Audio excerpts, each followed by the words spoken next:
Hello, everybody. I'm Rainbow, and welcome to Dimensional Walking.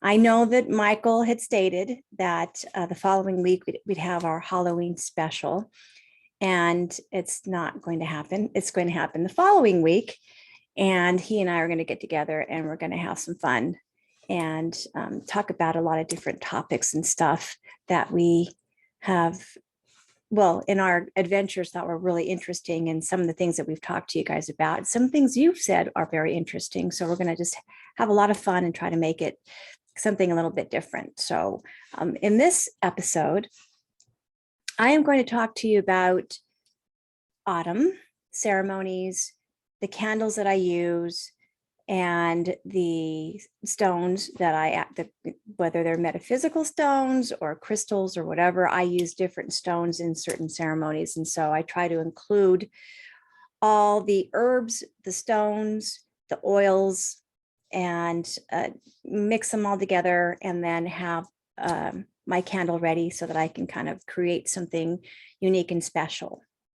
What I had done is I had written an article for Paranormal Underground, and I'm going to show you the magazine, and I'm trying to get the glare off. So there you go. And it is actually for, I believe it's for September. But what I wanted to do is read my article, and I'm going to try to do it in a way to where it's not irritating for people listening, because I used to be really good at reading articles when I was, not articles, but books, when I was reading different books from my daughter. And I've gotten out of the habit because she's grown up and living her own life. And so I'm going to try to do a good job, since it is my article that I wrote. But what it is about is the sacred candles, mystical stones, and animal totems. So the one thing that I do when I do ceremony is I always include my animal totems. And I think that is so important. And it is important to include spiritual guides, your guardian angels, or anybody that you feel is necessary, because I also include cryptids as well, because I like to bring in Loki and Warja, and that way they're listening in, and if they can help out, I greatly appreciate it. So what I thought I would do first is just to go ahead and read my article as best I can. And then I'll talk to you a little bit about kind of more in depth what I do. And I brought some examples of sage that I use, and I brought a candle to show you what I use, so that it gives you a better idea of what I do.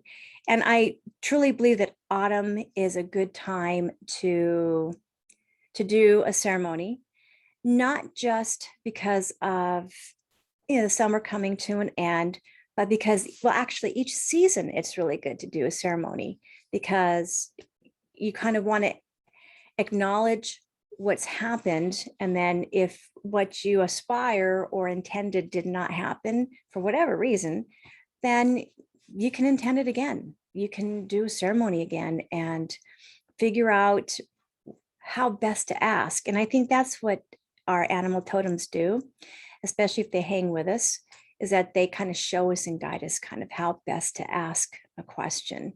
And I enjoy any help I can possibly get when it comes to things that I'm very confused about. So the name of my article is called Autumn Blessings, Sacred Candles, Mystical Stones, and Animal Totems. So here we go. As dusk is slowly devouring the light, taking it to the edge of darkness, the sacred hour of twilight, that of magic and mayhem, comes upon those who are the devotees of ritual and ceremony. The luminous glow of the moon's rays reaches deep within the heart, making melodic words and incantations take on an otherworldly pitch that echoes into the darkness. Autumn is upon us, and the blessings have begun for the change of season. Sacred space can be within us or a location that inspires us. Either way, as long as we undertake the journey, the prayers, blessings, and offerings are a way of connecting us back to our roots, reminding us of who we truly are. Gratitude is one of the greatest ways to embrace the moment, because it places our thoughts and feelings in the moment of now. Believe it or not, that is a huge part of preparation and ceremony, because in order for a blessing to flow into the ethers and come alive, it must first be seated in a person's heart, mind, and soul. Animal totems are the remedial reminders of our true identities and the raw emotion that we feel when we connect to Mother Nature. Many of these emotional feelings spike during the first hint of autumn. Albert Camus says, autumn is the second spring when every leaf is a flower. I think that is so beautiful. When I'm in the moment of the first autumn change, smells tingle my nostrils and the wind whips my hair with a slight breeze teasing me that colder weather is on its way. With autumn's recent reminder, I thought I would share with you my medicine ceremony for this time of year and all that it entails. Candle of intention. With my candle of intention, I always take a few days to bear in mind what is, let me redo that. With my candle of intention, I always take a few days to bear in mind what is truly that I want to manifest. There's no easy trick to anything magical because in the real world of enchantment, preparation is key. I leave no stone unturned, and I'm more tuned to the signs of Mother Nature and my spirit guides. I invite them all and quite literally have a party with the dearly departed, which are my parents, such as family and those distinctive and alien friends who are as unique as each snowflake or star in the sky. Each color of a votive candle invites different answers. Specifically, if I ask for something to do with work, family, or health, green is for work and manifesting more money, white is for cleansing and health, as well as those heartfelt problems. A blue candle is for trickier problems that have to do with relationships and domestic issues. Purple is my favorite because I call it my power color. I leave it for those unusual problems that I either need resolved or a sign in order to know which direction to go to next. Rainbow colored votive candles answer all questions and desires, and they help to resolve problems because it's the direct link to the universal sovereign of light. Using this candle is like calling all the archangels to come to your aid. With each candle, I usually use a little dragon's blood and I grind up with a pinch of dried up sage and oil of Isis, plus a little bit of this and a little bit of that. I am empathically guided in each ceremony, so I usually try to keep my chest of oils and herbs filled with enough of everything. I place my candle where I can see it daily, and as with any ancient Egyptian ways, which I am so Egyptian, when I first light my candle, I immediately look to see how the flame comes alive, and I think that is very important. Which direction is going, or if one flame turns into two. If the answer is yes to a question, the flame ascends in a thin, steady spire with little smoke. If the answer is no, the flame can become smoky and dark. I have found that the flame crackles for both yes or no questions, so just be aware of that. So now with mystical stones. Each year I try to incorporate a new stone to my collection, and as you can see, these are my stones. This is mossy green. This is turquoise. And these are turquoise. And this is my labradorite. This is a new ring I just got. I'm trying to show it to you where it's not all blurry. This is agate. And then these other rings, I think that you've seen these. So every year, I think it's important if you do ceremony, try to bring in new stones and kind of, they work together. They kind of like to hang out with each other. Well, kind of like a little rock concert or something. So I try to keep my stones together so they can get to know each other. I think that's kind of important. So here we go with the rest of the article. Each year I try to incorporate a new stone to my collection because as I travel the Silk Road of my convictions and insights, avant-garde visions come my way, introducing me to spiritus and vivid happenings. I include these stones with each of my ceremonies and let spirit guide me as to which ones I should use. I love agate stones, especially those that are carved like a likeness of an animal. Agate enhances our mental functions and it rebalances and harmonizes the body, mind, and spirit. It's my centering stone, and sometimes I will sleep with it. Well, actually, I should say most of the time I do sleep with agate. Tiger eye is probably a stone that I have had with me most of my life. Outside of being a protection stone, it brings good luck. I have it in many necklaces, and I have a piece of tiger eye that is carved into a tiger with a yin and yang sides to it. I sleep with this one as well, and it works as a good counterpart with my agate stones. So that's what I meant by saying that I bring them together. Agate works well with tiger eye. They seem to like each other. And when it comes to my dimensional walking, they seem to kind of help me out. I now will say that Labradorite just is so powerful that it kind of just takes over the whole, my whole dream state. So I don't sleep with that stone, and I'll say that later on here. But these two, I actually love having them, and I actually have them under my pillow right now. So I like to sleep with them. Labradorite is the newest stone that I have incorporated into my collection this year. It was the stone that perpetuated my dimensional walking into another hemisphere, as I've written about in previous issues of this magazine. I am still getting used to it, but I can wear it now and feel comfortable with its energy. I had no idea that it was such a spiritual stone when I was told to acquire it in a dream. Labradorite protects the aura by blocking others from tapping in and draining your energy. I like to wear it because it helps keep my energy balanced.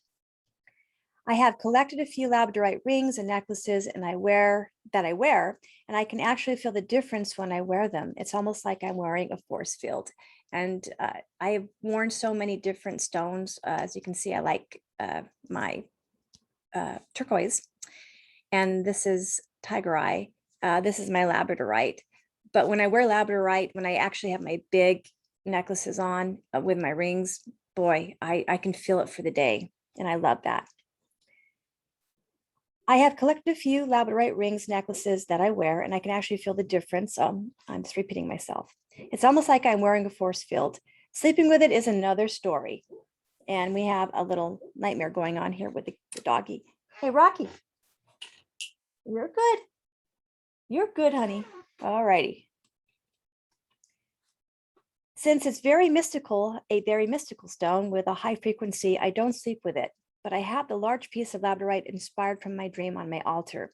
That piece and I are so connected that sometimes I feel it when I'm in another room. When you can feel the energy off of a stone and it resonates with you, that's one way of knowing it's the right stone for you. And so I love going to quarries. I like going to different places where I can kind of touch and feel the stones. And even when we go for walks, I am always looking at river rocks because sometimes some of them will speak to me. And I like that. So wherever you go, whether it's a rock and mineral store or a show or wherever you're at, if a rock speaks to you, connect with it and communicate with it, because I think that everything in nature, they want friends. They need that connection with the human energy, and we need connection with them. So in my ceremonies, I think it's really important to, when I'm doing it, wear the right stone for whatever it is that I want. And I always let spirit tell me. I always let my spirit guides tell me to say, hey, today's labradorite, next day could be agate, and then I have moonstone and I have amethyst and I have rose quartz and all kinds of stuff. So it can be anything for whatever ceremony that you're using. And I'm going to say emphatically that I don't think that there's like one stone for this and one stone for that. I don't do ceremony that way. It's just, I think I'm in the moment. And when I'm in the moment, I just kind of let everything fall into place. So I don't stress about it. I just kind of let it happen, because I feel that when you allow these things to come into play, the flow is going and you're going to choose the right stone along with everything else. So, okay, animal totems. Years back around 2009, I was able to have photos taken with one of my foremost animal totems, two black wolves named Raven and Forrest. As I look back at that amazing day, it became clear from the beginning they were calling the shots. Majestic, gentle, and sublime, they welcomed me into their pack, and I immediately felt at home and in humble awe of how endearing they became and so accepting. I first met Raven, a black-faced timber wolf from the Wild Spirit Wolf Sanctuary. He was the sanctuary's ambassador at the fairgrounds in Albuquerque, New Mexico. I went there for a gem and mineral show, and it never entered my mind that the best kept secret was walking on all fours, staring at me from afar. He was just amazing. He's passed on since this time, but he was magnificent. He was just an amazing soul. The director of the Wild Spirit Wolf Sanctuary, Leighton Cougar, was educating a large group of people about the work he does with wolves, their habits, and characteristics. As I walked into the large tent, Raven jumped up on the railing of his enclosure and howled a little hello to get my attention. And all I have to say is he had me at the first howl.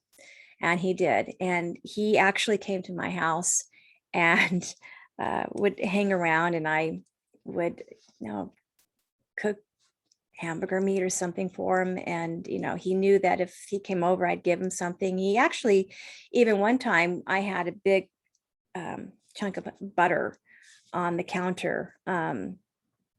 And I was cooking, I was doing something, and he just happened to see it. And he was so tall that he just took it and gobbled it down. And I thought, oh my God, this wolf is going to get sick.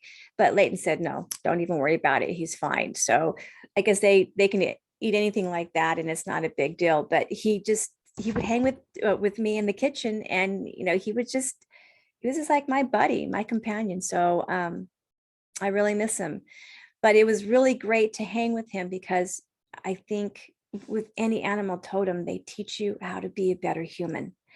And they definitely taught me how to be a better human. You're just a better human when you're hanging with your animal totems. No, there's no question asked. And I think when you're with your animal totems and you're in nature, you can't get any better than that. A few months later, when I went to the sanctuary for my photo shoot, and just so you know, because I'm assuming everybody knows, I was a dancer. And so every year I would do a different photo shoot. And so I thought, well, I'll just be, rainbow, with the wolf clan or whatever. So I decided to go ahead and have my photos done with the wolves. I got permission. And so it was great, because I was able to have my photos done with Raven and another wolf, which I'll talk about. As I stated, a few months later, when I went into the sanctuary for my photo shoot, I met Forrest, a white-faced timber wolf who was the next in line to become the sanctuary's ambassador after Raven's retirement. All it took for a good photo shoot with him was a few hot dogs. He gave me a few licks of gratitude here and there, and we became friends for life. We all have our animal packs, and wolves are definitely mine. One of the most interesting, though, animal totems that I have is the cobra. I was just as surprised by this revelation as anybody. Years back, when I was in Egypt in 1991, I felt a deep-rooted connection with the cobra, so much so that I resonated with the sculptures and hieroglyphs, and quite literally vibrated when I was near its image.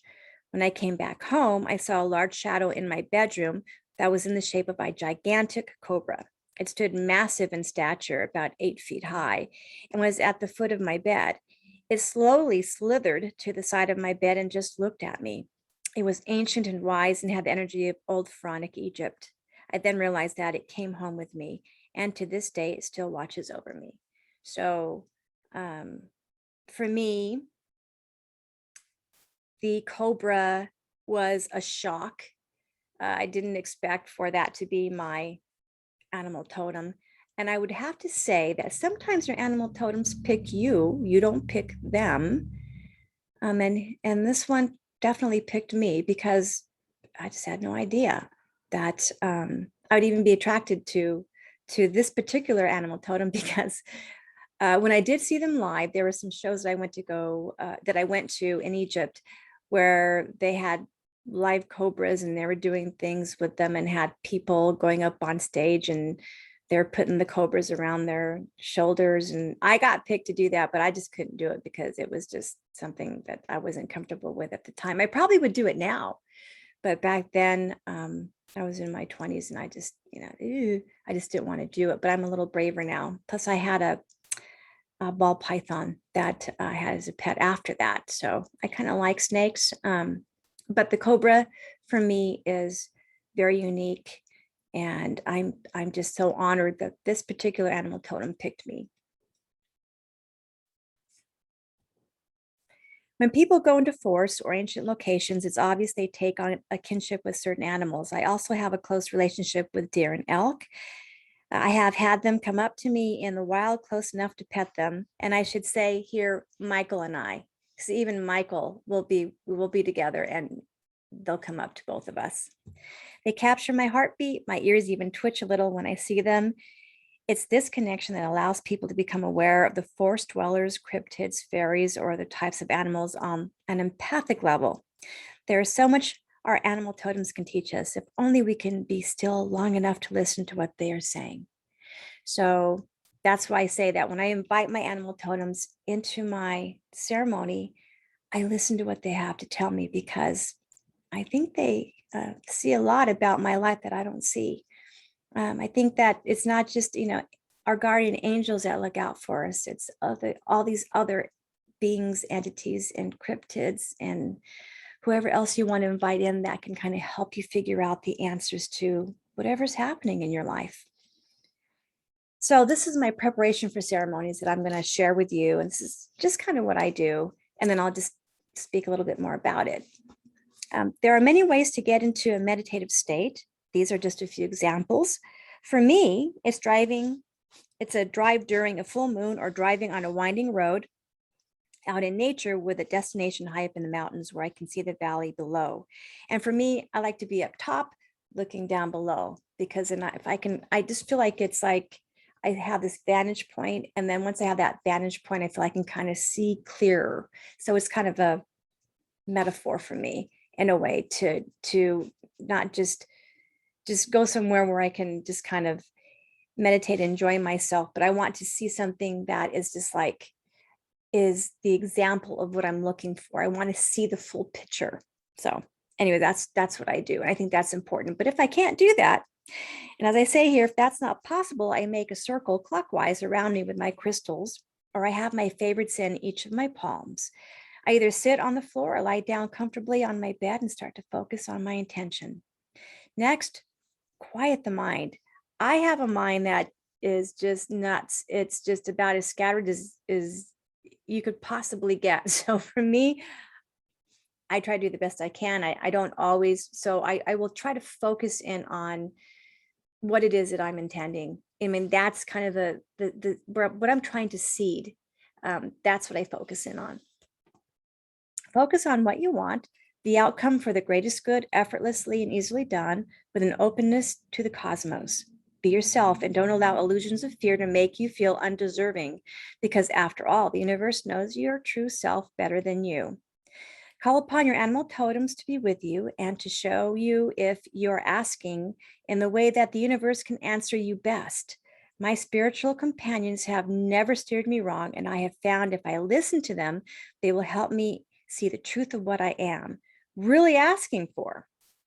Because sometimes what I think I'm asking for, once I'm actually in ceremony, I find that I'm kind of asking for something a little different. So kind of listen to what's inside you and listen to your guides, because sometimes how we ask, we'll get it. And then we'll go, well, wait a minute, that's not what I intended or I asked for it. But yeah, actually it was. So I've learned to actually try to figure out how best to ask for what I want, and to see if that's really what I want. Remember, they understand your life path because they travel it with you. My animal totems know to come to me when I start to prepare for a specific ceremony. Yours will know when to come to your aid. Open your prayer and state what you want in as much detail as you can, focusing on your prayer being answered as soon as the words leave your lips. Words have power as soon as they are spoken out loud. Once you have asked for and spoken your prayer, blessing, or intention, close them with thanks and gratitude, knowing that they will be answered. In doing this, we show the universe that we aren't casting spells or curses. Celebrate and be at peace, knowing your prayers, blessings, or intentions are on the journey coming full circle back to you by way of the answers you seek. Each season makes itself known in its own unique and magical way. Autumn comes on fast, and she blows in with such a gusto that Mother Nature changes in colors as a response to her calling. Her colors of gold, orange, and red are breathtakingly regal in scope as she prepares us for winter's respite. Autumn ceremonies are about celebrating life in the present and remembering our ancestors, animal totems, and spirit guides, keeping the old ways alive. The best prayers, intentions, or blessings are for the world around us. So let's light those candles and bless our world with peace of mind and spirit, light for those burdened with darkness, and love and abundant health for all. So that is my article. And that I felt was very important, because I think people need to understand that to refresh themselves, they have to sometimes remember to connect with the universe and just try to quiet themselves long enough to be able to do that. I mean, we have so much going on around us that we can go nuts and crazy. I just started a new job, and this is the first video I've been able to do in a couple of weeks, 3 weeks, I think, actually. So sometimes we just have to just take time to do what we like to do. But one thing I did want to do, I wanted to show you some of the things that I use in my ceremony. So the candles that I use are these 7-day votive candles. I like them because when I can put oils and I can put different things in here that I want to use in my, along with my intention with my ceremony, that I feel that will kind of bring different things about. And from some of my teachers and my mentors, I learned different things that I can use to kind of let the universe know, hey, I need an answer quicker than normal, or just let a certain specific spiritual guide or whatever it is that I'm asking for, let it know that I need the answer now, or I need a type of answer. Maybe I'm seeking resolution, and a resolution is a little bit different than asking for an answer, because a resolution means that there's a problem and there's different steps to the resolution. So there's different things that you can do a ceremony for. And I believe that if you intend it and you seek it with a true heart, selfless heart, and you're really asking those questions, those heartfelt questions, and you're needing an answer, the universe will always answer you. So these are just the candles that I use. Now, as far as my sage, I'll take some sage and I'll put it in my candle.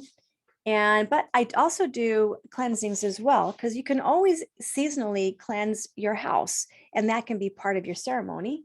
So I use this guy. As you can tell, I've used him here when I go into different rooms, and if I need to, particularly if it's important for me to make sure that my doorways and my windows are safe, I'll use him. And I think that there's different sage from different locations. I particularly love sage from New Mexico because I have the wonderful memory of how sage smells right after a rainstorm. And so it's wonderful. Now, a friend gave me this, and I haven't used it yet. I don't really know if I want to. But I love the way it smells. But I think it's important to know that when you do ceremony, that you do have to make sure that you cleanse your space. And that's very important. So not only calling in your spirit guides and everybody else that you want to call in, but if you just cleanse your space, because you don't want anything negative there while you're asking for whatever it is that you are intending or what ceremony you're trying to do. So sometimes I don't ask for anything. Sometimes it's just a ceremony, just to say, hey, I'm here, I'm alive, and I'm aware of you, and I'm grateful. And I want to just make sure that you know that I'm grateful for you. And so just so you know, I think it's important where you put all your herbs and your spices and whatever it is that you use, whatever, I don't want to say space, but whatever box or whatever you decide to put all your medicine in, I think it's important. And I think that should be blessed as well. This I got years ago, and I put all my tinctures in here and everything that has been given to me by my mentors. So whatever little chest that you like, or anything unique that just inspires you or connects to you, and put your things in there, because I think the sacred space that you have, all the things that you do ceremony in, are important. So for me, this is my little sacred space from all my tinctures and everything that I use, and my oils and other stuff that I have in here. And I have incense in here as well. But I think that this is like almost like a medicine pouch, like the Native Americans wear. So this for me is something sacred that's only for me. And that when I open it up, I know what's in here. And as I've stated, in here. I try to keep enough oils and things in here so that when I do need to do ceremony, I have what I need. So what I do when I go into a store where I get anything that's for my ceremonies, I don't actually go out and I don't read anything ahead of time on on the internet. What I do is I go by instinct and by empathic, just emotions when it comes to picking the correct oils and different things that I want to use. Because sometimes I use things that I've never used before, just because spirit tells me to use it. So if you ever go into a metaphysical store, just let spirit guide you as to what oils and things that you need. If you have friends or you have a mentor that says, hey, this would be good for you, or that would be good for you, then listen to them and go ahead and get it. So these are just a few things that I do. I think that it's really important as well is just to be in the moment of now. And the funny thing that I think about is that whenever somebody's done ceremony hundreds of years ago, at the time they were doing ceremony, they were in the present. So as we progress through the years, and all of us who are doing ceremony are doing ceremony, for me, it's kind of like we're keeping alive all the intentions and prayers from the past. It's like a continuation, that eternal circle of ceremony. And that's kind of what I like to call it. So there's so much meaning behind just for myself. It's not, it's about all of us being together when we do ceremony. It's about doing ceremony for Mother Earth, for the planet. It's about doing ceremony for family. It's about doing ceremony for society and for the world that we're in, for whatever problems that we see coming up and happening. I believe in humanity, and I believe that we're in a world right now where we need a lot of ceremony. So I'm willing to do it. So for those of you who are willing to do it, fantastic. I don't think there's anything wrong with doing ceremony for problems that you have in your life. I think that's what we're supposed to do. I don't think ceremony is any different than doing a prayer, going to church. If that's what you prefer to do, that's the same thing. I think how we go about asking for answers, it's all the same thing. We're actually, no matter how we do it, we have the same intention at heart. We want answers. We want to live a good life. We want peace, and we want love and light in our lives. For those of us who are actually asking for that, I think it doesn't matter how you do it. So I guess with today's post, the most important message I'd like to get across to everybody is that when you ask for anything, just be yourself. There's only one of you in the whole world, and you are very special. And just remember that. So since we're pretty much done here, I'm just going to remind everybody that our Halloween special is going to be next week. And I think we're going to have a lot of fun. Michael and I have a lot of fun when we talk together. So I hope it's exciting for you. We're going to kind of decorate a little bit more for Halloween to make it fun for you guys. So don't forget to comment and subscribe. If you like this video, please share it with whoever your friends are, and Michael and I would greatly appreciate it. And you can reach us at dimensionalwalking@gmail.com. So remember that if you have any questions or you have anything that's bothering you, whether it's hauntings, whether it's anything paranormal, cryptid, ET, whatever, Michael and I are here to help out in any way that we possibly can. We've been doing this a long time, and we understand, and we have a lot of compassion, and we know when someone needs help, they need help. So with that being said, thank you all for watching. I really appreciate it. And we'll see you at our Halloween special. Take care. Bye-bye.